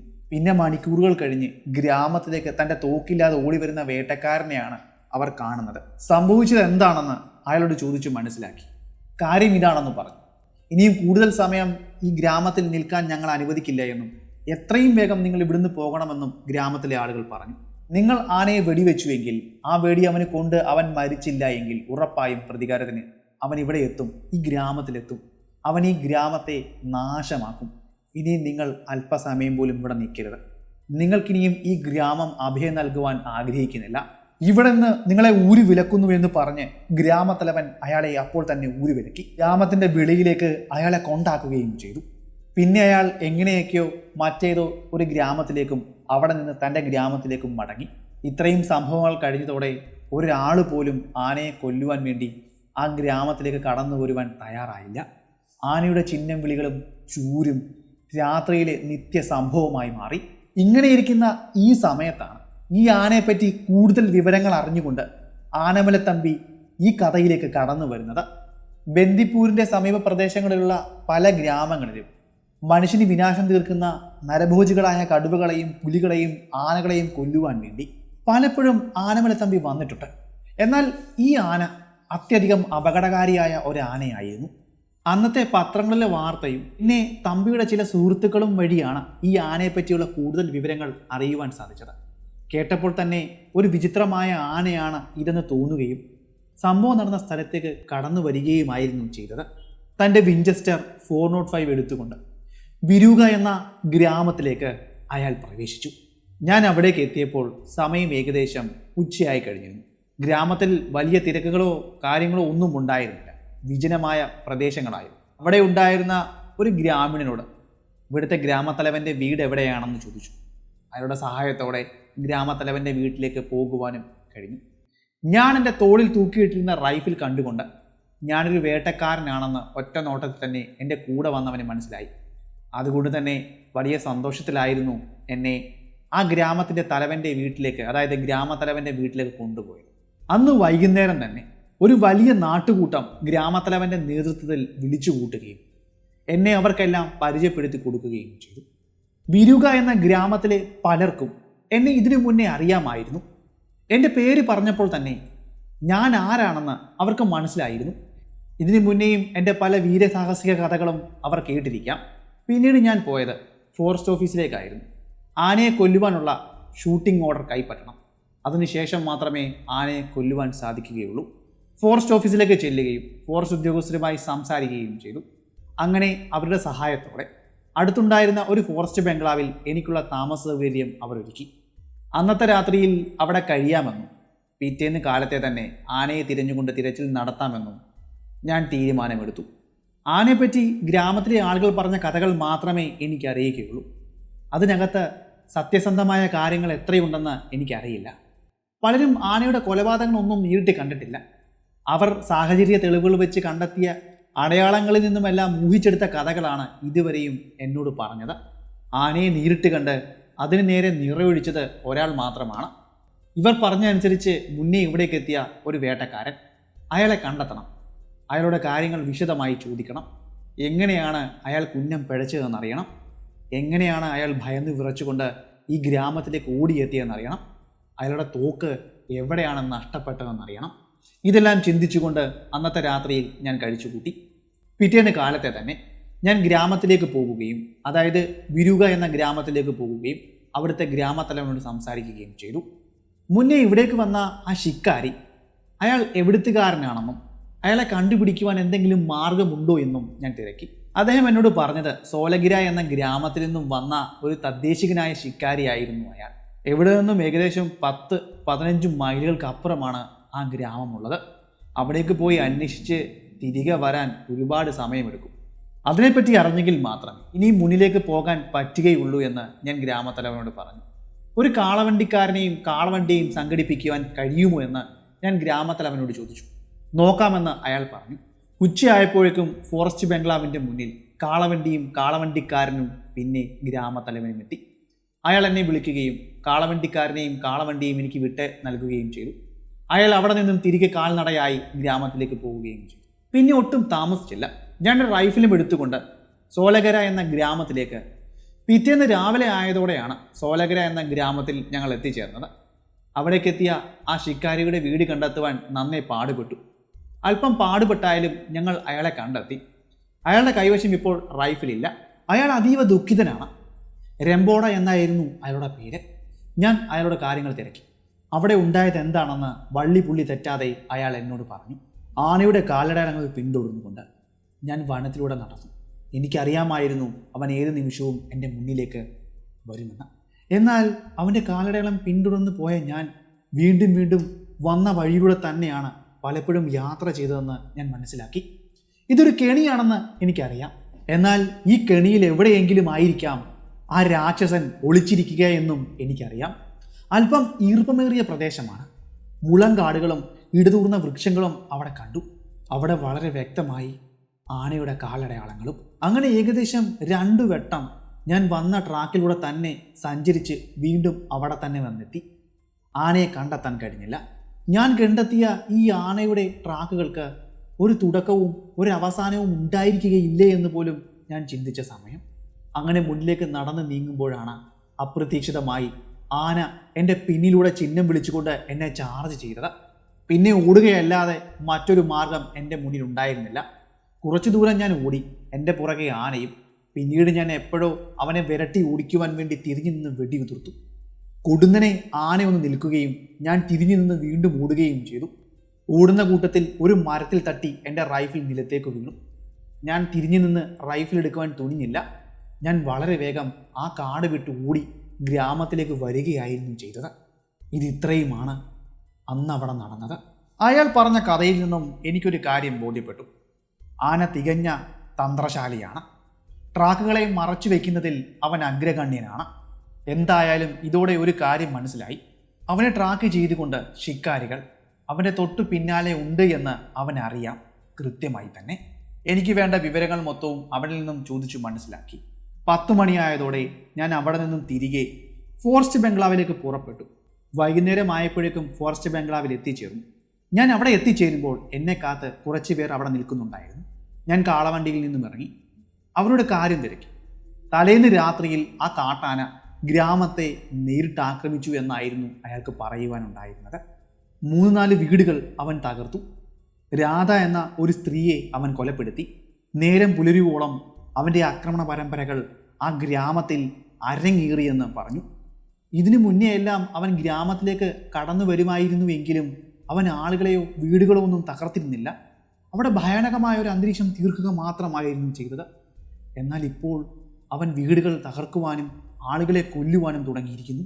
എന്തെങ്കിലും ചെയ്യുവാൻ നിങ്ങൾക്ക് മാത്രമേ സാധിക്കുകയുള്ളൂ.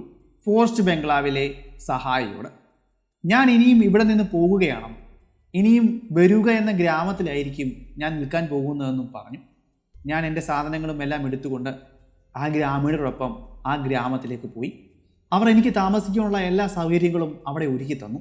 എന്നുവെച്ചാൽ ബംഗ്ലാവിലെ സൗകര്യങ്ങളൊന്നും ഈ ചെറിയ കുടിലുകളിൽ കിട്ടുകയില്ല. ഇവിടുത്തെ ആളുകളെല്ലാം വെറും സാധാരണക്കാരാണ്. ഉള്ള സൗകര്യത്തിൽ ഞാൻ കഴിച്ചുകൂട്ടി. 2-3 ദിവസം കൂടി കാക്കണം. 2-3 ദിവസത്തിനുള്ളിൽ ആനയെ വെടിവെച്ച് കൊല്ലണം. ഈ പ്രശ്നത്തിന് ഒരു പരിഹാരം തീർക്കണം. ഇന്നത്തെ രാത്രിയിൽ ഇവിടെ തങ്ങാം. രാത്രിയിൽ ആന ഗ്രാമത്തിലേക്ക് കടന്നു വരികയാണെങ്കിൽ അവനെ ഉറപ്പായും ഞാൻ വെടിവെച്ചിരിക്കും. റംബോഡ പറഞ്ഞത് പ്രകാരം വനത്തിലേക്ക് അവൻ്റെ കാലടയാളങ്ങൾ തിരഞ്ഞു പോകുക എന്നത് ആത്മഹത്യപരമായിരിക്കാം. ഉറപ്പായും അവനെ തിരഞ്ഞെത്തുന്ന ശിക്കാരിയെ പ്രതീക്ഷിച്ചായിരിക്കാം അവൻ വനത്തിൽ കഴിച്ചുകൂട്ടുന്നത്. ഗ്രാമത്തിൽ വെച്ച് തന്നെ, ഈ ഗ്രാമീണരെ സാക്ഷിയാക്കി വെച്ച് തന്നെ ആ പിശാചിൻ്റെ ജീവൻ എടുക്കണമെന്ന് ഞാൻ തീരുമാനിച്ചു. പിറ്റേന്ന കാലത്തെ ഞാൻ എഴുന്നേൽക്കുകയും പ്രാതൽ കഴിക്കുകയും അതിനുശേഷം ഗ്രാമത്തിൻ്റെ അതിർത്തിയിലൂടെ ചുമ്മാതെ ഒന്ന് നടക്കുകയും ചെയ്തു. ആനയുടെ പുതുതായി വീണ കാലടയാളങ്ങൾ കാണാൻ പറ്റുമോ എന്ന് തിരഞ്ഞാണ് ഞാൻ നടന്നത്. എന്നാൽ തലേന്ന് രാത്രിയിൽ ആന ഇവിടേക്ക് വന്നതിൻ്റെ യാതൊരു ലക്ഷണങ്ങളും ഉണ്ടായില്ല. അങ്ങനെ ഏകദേശം 2 ദിവസങ്ങളോളം കടന്നുപോയി. അവനെ തിരക്കി വനത്തിലേക്ക് പോകണ്ട എന്ന് റംബോദ പറഞ്ഞ വാക്കുകൾ ഇപ്പോഴും എൻ്റെ മനസ്സിലുണ്ട്. ഗ്രാമത്തിലെ ആളുകൾ പലരും എന്നോട് ചോദിച്ചു, ഞങ്ങൾക്ക് വനത്തെപ്പറ്റി നല്ലപോലെ അറിയാം. ഞങ്ങളും നിങ്ങൾക്കൊപ്പം വരാം. ആ പിശാചിനെ എത്രയും പെട്ടെന്ന് നമുക്ക് കൊന്നുകളയാം, അവൻ്റെ തട്ടകത്തിൽ കയറി തന്നെ. ഞാൻ അവരോട് പറഞ്ഞു, നിങ്ങൾ പ്രതീക്ഷിക്കുന്നത് പോലെ അത്രയും നിസാരക്കാരനല്ല ഈ ആന. അവൻ തികഞ്ഞ കുതന്ത്രശാലിയാണ്. അവനെ അങ്ങനെയൊന്നും കൊല്ലുവാൻ സാധിക്കുകയില്ല. അവന് ഉറപ്പായും അറിയാം അവനെ തിരക്കി ശിക്കാരികൾ വനത്തിലേക്ക് പ്രവേശിക്കുമെന്ന്. അതുകൊണ്ട് തന്നെ അവൻ്റെ കാലടയാളങ്ങൾ മാസ്ക് ചെയ്താണ് അവൻ നടക്കുന്നത്. നമ്മൾ പിന്തുടർന്ന് ചെല്ലുക ഒരുപക്ഷെ മരണത്തിലേക്കായിരിക്കാം. നിങ്ങൾ കൂടി എൻ്റെ കൂടെ വരികയാണെങ്കിൽ ഒരുപക്ഷെ നിങ്ങളെയും അവൻ കൊല്ലും. കാത്തിരിക്കാം. അവൻ ഈ ഗ്രാമത്തിലേക്ക് പ്രവേശിക്കുമ്പോൾ തന്നെ അവൻ്റെ കഥ കഴിക്കാം. ഞാൻ എൻ്റെ റൈഫിൽ തുടച്ചു മിനുക്കുകയും അതിൻ്റെ ലക്ഷ്യം കൃത്യമാണോ എന്ന് പരിശോധിക്കുകയും ചെയ്തു. അങ്ങനെ എൻ്റെ റൈഫിൽ ഞാൻ ഒരുക്കി നിർത്തി. ഇനിയും ഏത് നിമിഷവും ആന കടന്നു വരും. ഇന്നത്തെ രാത്രിയിൽ ഉറപ്പായും അവൻ ഗ്രാമത്തെ ആക്രമിക്കും. കണക്കുകൾ പ്രകാരം 2-3 ദിവസം ഇരിക്കുമ്പോഴാണ് അവൻ വനമിറങ്ങി വീണ്ടും ഗ്രാമത്തിലേക്ക് കടന്നു വരുന്നത്. അങ്ങനെ കണക്ക് കൂട്ടുകയാണെങ്കിൽ അവൻ വരാതിരുന്നിട്ട് ഇന്നേക്ക് 2 ദിവസമാകുന്നു. ഇന്ന് 3-ാമത്തെ ദിവസം രാത്രിയിൽ. ഇന്ന് രാത്രിയിൽ അല്ലെങ്കിൽ നാളെ രാത്രിയിൽ ഉറപ്പായും ആന ഈ ഗ്രാമത്തിലേക്ക് ചാർജ് ചെയ്യും. ഞാൻ എനിക്കായി അവിടുത്തെ ഗ്രാമീണർ ഒരുക്കി തന്ന ആ കുടിലിൻ്റെ ജനാലയ്ക്കൽ എൻ്റെ തോക്കുമായി കാത്തിരുന്നു.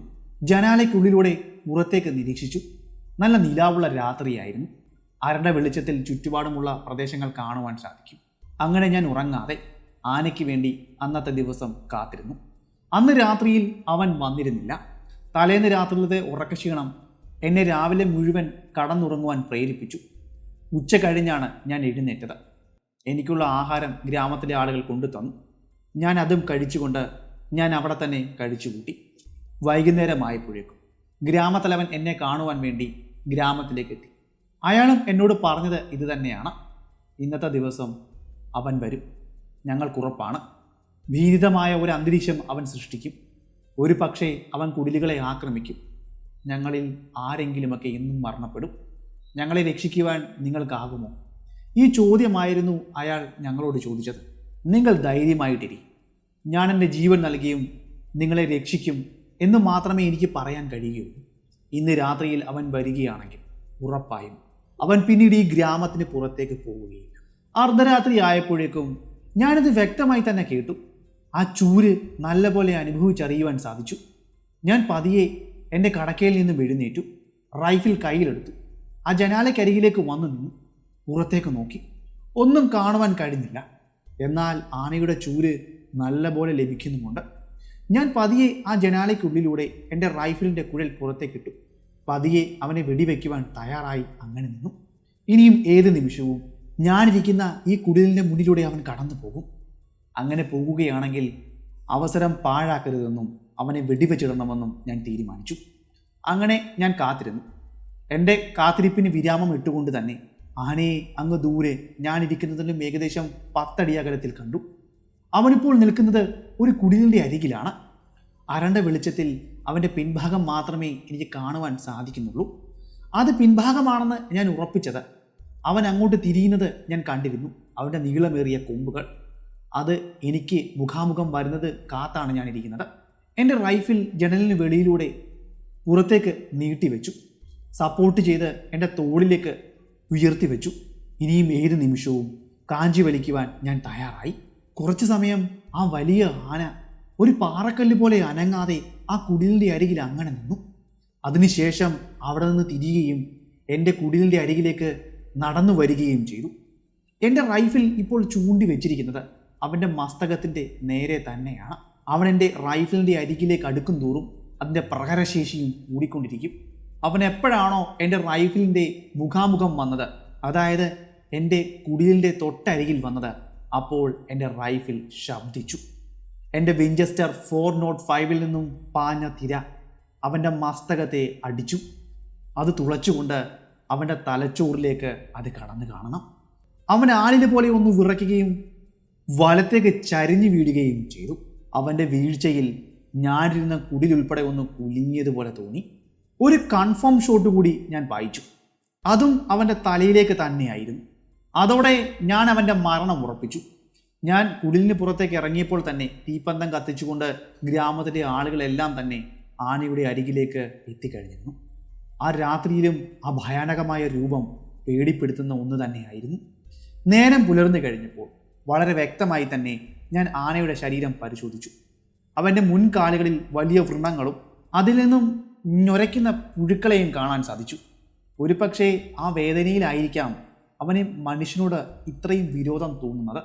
പിറ്റേ ദിവസം തന്നെ റിംബോഡ സംഭവം നടന്ന സ്ഥലത്തേക്ക് എത്തിയിരുന്നു. ഞാനും റിംബോഡയുമായി ആ വനത്തിലേക്ക് പോകുകയും അദ്ദേഹത്തിന് റൈഫിൾ നഷ്ടപ്പെട്ട സ്ഥലത്ത് നിന്നും റൈഫിൾ വീണ്ടെടുക്കുകയും ചെയ്തു.